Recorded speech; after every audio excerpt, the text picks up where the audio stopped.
흔히 말해서 세상에서는 종교학적으로는 종교의 가장 큰 사람이 종교를 가지는 가장 큰 동기로 자신의 죽음을 넘어서고자 하는 의지라고 이야기를 합니다. 사람이 누구나 죽기 때문에 그 죽는 순간에 자기가 더 이상 죽지 않고 더 살고 싶다라는 그 생각이 인간으로 하여금 종교를 믿게 한다라고 유명한 사전들은 다 공통적으로 이야기합니다. 그러나 우리는 영원히 살고 싶다라는 그 마음을 아름답다라고 얘기하진 않습니다. 동양에서도 여러분 유명한 진시황이 불로초를 찾아서 신하들을 사방으로 보낸 것은 유명합니다. 그리고 이집트의 피라미드도 사람이 죽으면 부활해서 거기서 살 공간을 마련하느라 그렇게 큰 궁궐 만한 집이 거기에 있는 것입니다. 그래서 만약에 이 부활이 내가 그냥 안 죽는다 혹은 죽어도 다시 영원히 산다라는 것이면 결코 아름다운 것이 아니라 오히려 우리는 집착이라고까지 이야기할 수 있습니다. 그런데 성경 속에서는 어떨까요? 예수 그리스도의 부활은 특별하고 아름답습니다. 성경 속에서는 예수님 말고도 부활한 사람이 몇 명인 줄 아세요? 숫자를 말씀하신 분들은 다 틀렸습니다. 3명이 예수님이 살리셨고 마태복음 27장에 보면 정확히는 27장 제가 기억에 52절이 맞을 텐데 거기 보면은 제가 읽어드리겠습니다. 무덤이 열리며 자던 성도의 몸이 많이 일어났다라는 사건이 기록이 됩니다. 그러니까 많이라는 숫자는 숫자로 기록이 안 되니까 성경 속에서는 몇 명이 살아났다고요? 많이 살아났어요. 지난주에는 나사로가 죽었다 살아난 이야기를 나눴습니다. 그러니까 성경 속에서는 의외로 사람이 과학적으로 죽었다가 사는 것은 그렇게 무겁게 크게 다루지 않아요. 왠지 아십니까? 설사 과학적으로 그게 증명이 된다 하여도 그거는 나랑 아무 상관이 없어버리면 그렇군요 라고 끝나요. 그렇군요. 여러분이 텔레비전 조금만 키면 세상에 이런 일이라는 그런 프로그램 같은 거 보면 죽은 줄 알았는데 살았다 혹은 죽어서 천국을 갔다 왔다라는 이야기들도 심지어 텔레비전에서도 회자됩니다. 그러나 그것을 보면서 누구도 놀랍게 변화되는 역사를 갖고 있지 않습니다. 그냥 그렇구나, 재밌구나. 그러나 성경 속의 부활은 그거 이상의 의미를 가집니다. 정말 신비한 의미예요. 성경 속의 부활은 그래서 내가 혼자 내 인생만 생각해서는 별로 의미가 없습니다.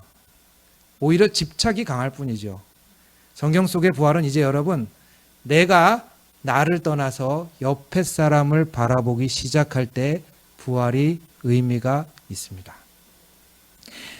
이번 주에 병원 원목으로 일하는 제 아는 목사님이 계십니다. 그 목사님이 무균실에 들어가서 혈액암으로 이제 투병 중인 무균실에 있는 환우들에게 같이 찬양을 나누고자 바이올리니스트를 함께 대동하고 들어갔었습니다. 그리고는 글을 남기셨는데 제가 그걸 읽어드리겠습니다.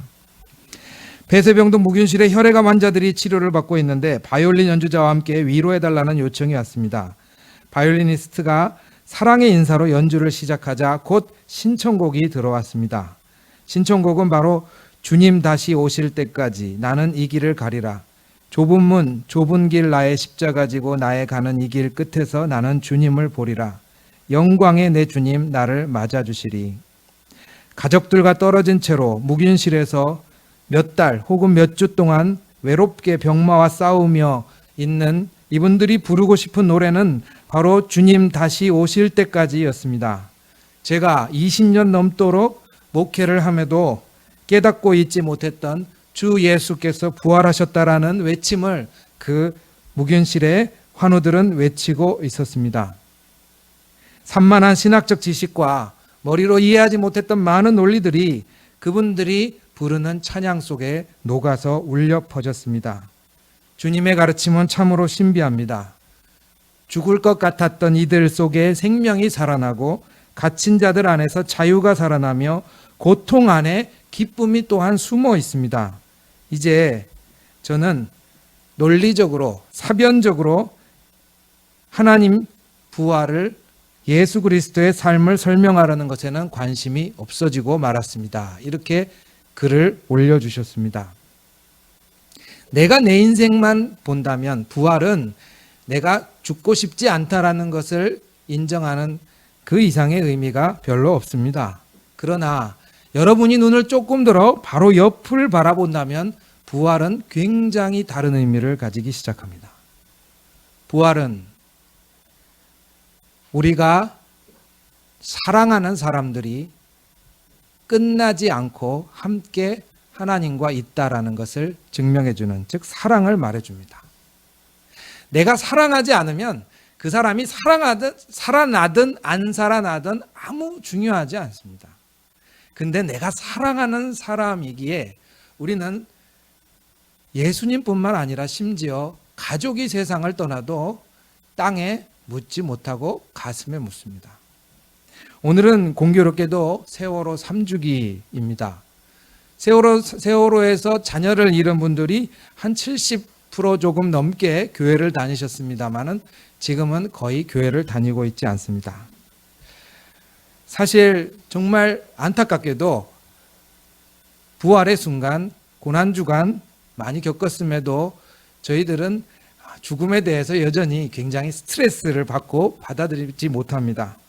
그래서 이분들이 간증을 하실 때 자기들이 제일 힘들고 교회를 떠났어야 되는 상황이 뭐냐면 주변에서 앞다투어 성도들이 와서 이제 떠나보내라고, 마음에 떠나보내라고, 이제 그만 오려고 얘기할 때 자기들이 제일 힘들었다고 이야기를 합니다.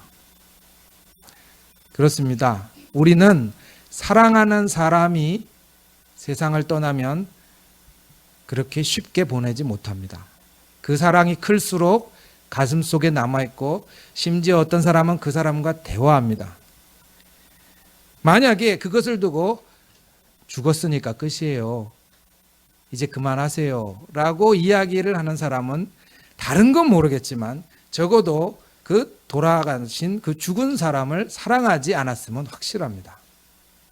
그래서 부활은 놀랍게도 물리적으로 사람이 살았는가 죽었는가를 과학적으로 증명하는 절기가 아니라 예수 그리스도를 사랑했던 사람들이 세상에 대해서 이기셨다라는 것을 말해주는 기쁜 소식인 겁니다. 예수님을 믿던 사람들은 정말 한 줌도 안 되던 사람들이었습니다.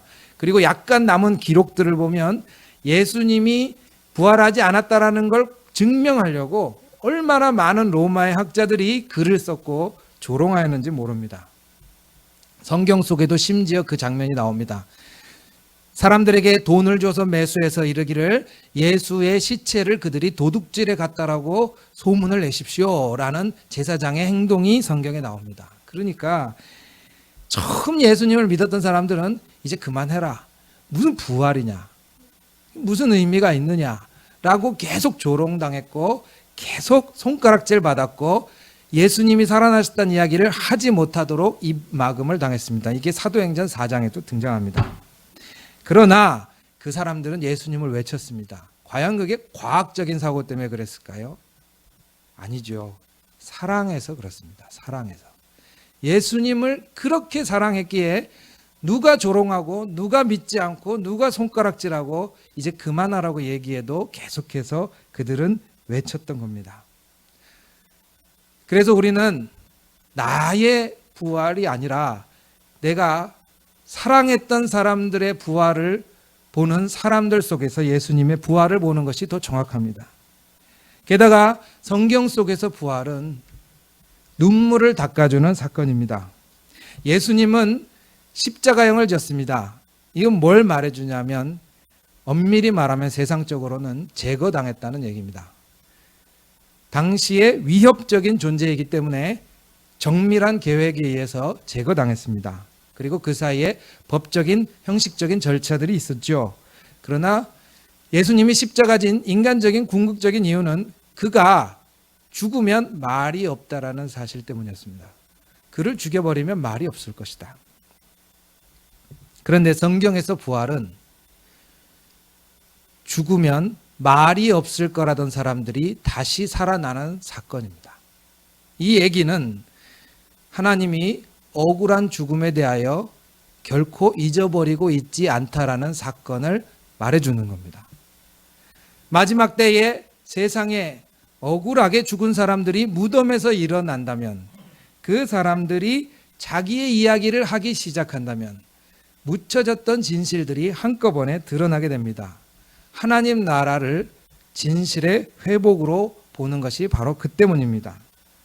이 세상에는 사랑하지만 죽음 앞에 억울하게 보내야 됐던 사람들이 있는데, 하나님께서는 그 사람들의 눈물을 기억하셨다가 닦아주고 마셨다라는, 결과적으로 닦아주셨다라는 사건이 바로 부활의 사건이요. 그리고 그들이 자리에서 일어나 감추어졌던 진실들을 말함으로 인해서 죽은 자가 입 다물어야 했던, 혹은 그 가족들이 입 다물어야 했던 것들이 이제 밝혀졌다라는 놀라운 소식이 바로 부활절인 것입니다.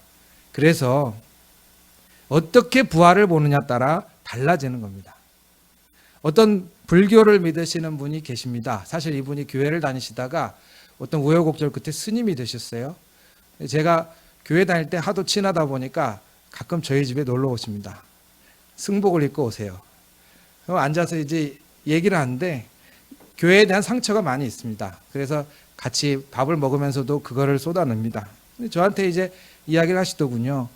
불교는 무라고 하는데, 인생이 무라고 하는데, 자기가 볼 때는 기독교인들은 부활을 믿는데 오히려 삶에 대한 집착이 훨씬 강하다는 거예요. 다른 종교인들보다. 탁 자기가 놓아버리지 못하고 자기가 움켜쥐어야 될 거, 그리고 끝까지 자기가 인생을 심지어 몇십 년을 살고 나서도 내가 여전히 죽지 않고 영원히 살 거라는 그거를 엄청나게 중요시하고 받아들인다는 거예요. 그래서 제가 그 얘기를 듣고 조금 인정하고 조금 부정했습니다. 예, 그렇습니다.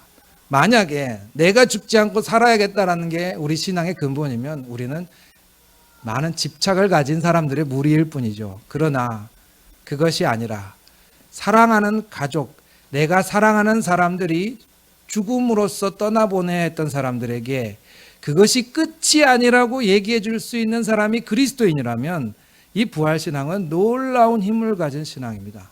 다들 죽음 앞에서는 자지러지고 무릎을 꿇고 침묵하게 되고 포기하게 되는데, 부활신앙은 아니에요. 여러분, 아니에요.